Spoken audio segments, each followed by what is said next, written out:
எல்லாருக்கும் அஸ்ஸலாமு அலைக்கும். ஈத் முபாரக். இன்றைக்கி வந்து ஈதோட விலாக் பார்க்கலாம். ஈதுக்கு ஒரு நாள் முன்னாடி தான் வந்து சின்னதாக ஷாப்பிங் போயிருந்தேன். ஷீர் குருமா செய்கிறதுக்கு சேமியா இல்லாமல் இருந்தது. பட்டை, லவங்கம், ஏலக்காய் இதெல்லாம் வந்து வாங்குறதுக்கு போயிருந்தேன். நான் எப்போவுமே கொஞ்சம் கொஞ்சமாக தான் வாங்குவேன். முடியும் போது அப்பப்போ வாங்கிக்கலான்ட்டு, நிறைய வாங்கி ஸ்டோர் பண்ண வேண்டான்ட்டு. ஏன்னா ஃப்ரெஷ்ஷாகவே வாங்கிக்கலாம் இல்லையா, அதனால தான். அப்புறம் வீட்டில் முந்திரியும் காலி ஆகிடுச்சு. முந்திரியும் கொஞ்சம் வாங்கியிருந்தேன். பாஸ்தா வாங்கியிருந்தேன். இந்த வாட்டி இந்த பாஸ்தா வாங்கியிருக்கேன் நியூ பிராண்டில். பார்க்கலாம் எப்படி இருக்குன்ட்டு.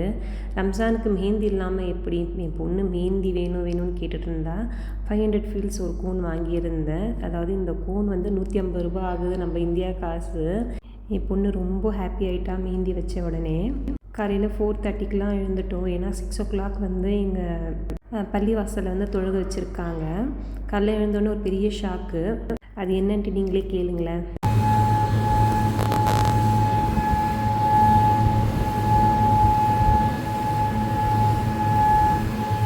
ஈத் அன்றைக்கும் காலையில் எழுந்தோடனே இந்த சவுண்டு தான், சைரன் சவுண்ட் வந்துக்கிட்டே இருந்துச்சு.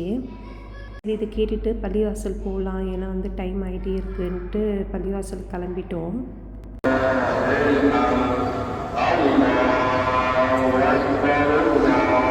ரம்ஜான் நாள் வந்து என்னால் மறக்கவே முடியாது. ஏன்னா எங்கள் அப்பா வந்து எங்களை விட்டுட்டு போன நாள், எங்கள் அப்பா மௌத்தான நாள். ரம்ஜான் அன்றைக்கி காலையில் தான் எங்கள் அப்பா வந்து மௌத்தானார்.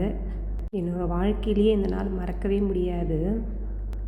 அது என்னன்னே தெரியாது, அன்றைக்கி ஃபுல்லாக ஒரு மாதிரியாகவே இருக்கும். கல்யாணத்துக்கு முன்னாடிலாம் அவ்வளோவா பெருசாக வந்து செலிப்ரேட் பண்ண மாட்டோம். மெஹந்தியும் வைக்க மாட்டோம், புது ட்ரெஸ் வந்து உடுத்த மாட்டோம், நோன்பு வைப்போம், இது மாதிரி வந்து தொழுகைக்கு போவோம், அவ்வளோதான் முடிஞ்சிடும். இப்போ வந்து பசங்களுக்காக, ஹஸ்பண்டுக்காக கொஞ்சம் வந்து மெஹந்தி வைக்கிறது, புது ட்ரெஸ் போடுறது அப்படின்ட்டு வந்தாச்சு. என்னதான் இருந்தாலும் அந்த மனசில் ஒரு சோகம் வந்துடும் அந்த நாள் அன்றைக்கி. பள்ளிவாசலுக்கு வந்துட்டோம். தொழுகை வந்து ஸ்டார்ட் ஆக போகுது. தொழுகை நடந்துகிட்ருக்கும்போதே வந்து சைரன் சவுண்டு 1க்கு 3 வாட்டி வந்துருச்சு.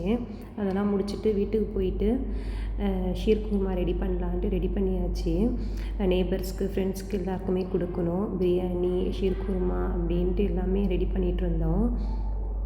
சூப்பரான டேஸ்ட்டில் வந்து ஷீர் குருமா ரெடி ஆகிடுச்சி. அடுத்தது வந்து கத்திரிக்காய் சட்னி செஞ்சோம். அப்புறம் புதினா சட்னி செஞ்சுருந்தோம். தயிர் பச்சடி, பிரியாணி எல்லாம் செஞ்சுருந்தோம். பிரியாணி வந்து இந்த வாட்டி வந்து சிக்கனில் தான் எடுத்திருந்தேன். ஏன்னா வந்து எனக்கு குவைத்தில் வந்து இந்தியா மட்டன், இந்தியா பீஃப் வாங்கினா வந்து கொஞ்சம் கெமிக்கல் ஸ்மெல் வருது. அதனாலேயே வந்து பயந்து நான் சிக்கன் எடுத்துட்டேன். இந்த வாட்டி சிக்கன் பிரியாணி தான் செஞ்சுருந்தேன். சிக்கன் பிரியாணி வேறு லெவலில் வந்துருந்துச்சு. இப்போ எல்லாருக்குமே பார்சல் கட்டிகிட்ருக்கோம், ஃப்ரெண்ட்ஸ்க்கு, நெய்பர்ஸ்க்கு எல்லாருக்குமே கொடுக்குறதுக்கு. எனக்கு கல்யாணம் ஆகிட்டு ஃபேமிலியாக ஒரு 4 வருஷம்தான் வந்து செலிப்ரேட் பண்ணியிருப்போம். என் ஹஸ்பண்ட் குவைத்தில் இருப்பார், நான் இந்தியாவில் இருப்பேன். இந்த கடைசி 2 வருஷத்தில் தான் நான் குவைத்தில் இருக்கேன். ஸோ வந்து ரொம்ப ஹாப்பியாக வந்து போகும்னு நினச்சோம்.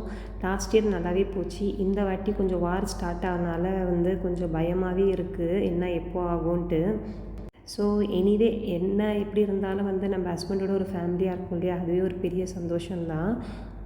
எப்போவுமே ரம்ஜான் நாள் ஈவினிங் வந்து வெளியே கிளம்பிடுவோம். இப்போ வார் நடக்கிறனால எங்கேயுமே வெளியே போகலை. எல்லாமே சேஃப்டியாக இருக்கணும்னு சொல்லியிருக்காங்க. அதுவும் இல்லாமல் காலையில் எழுந்தோடனே சைரன் சத்தம், தொழுகை நடந்துகிட்ருக்கும்போதே வந்து சைரன் சத்தம் வந்துகிட்டே இருந்தது. அதனால் வந்து வெளியவும் போகக்கூடாதுன்ட்டு வீட்லேயே இருந்துட்டோம். பசங்க போர் அடிக்குதுன்ட்டு வெளியே உட்காந்து விளையாடிட்டு இருந்தாங்க. நிறைய பேர் கேட்குறீங்க, குவைத்தில் வந்து ஃப்ளைட் இருக்கா, ஏர்போர்ட் ஓப்பன் ஆகிடுச்சான்ட்டு. நான் உங்களுக்கு வந்து இந்த டீட்டெயிலாக வந்து ஒரு விலாகாக உங்களுக்கு போடுறேன். எங்களுக்கு வந்து ரம்ஜான் இப்படி தான் போச்சு. இன்ஷால்லா எல்லாருமே துவா செய்யுங்க, வார்லாம் வந்து சீக்கிரம் முடிவுக்கு வரணுன்ட்டு நாங்களும் துவா செய்கிறோம்.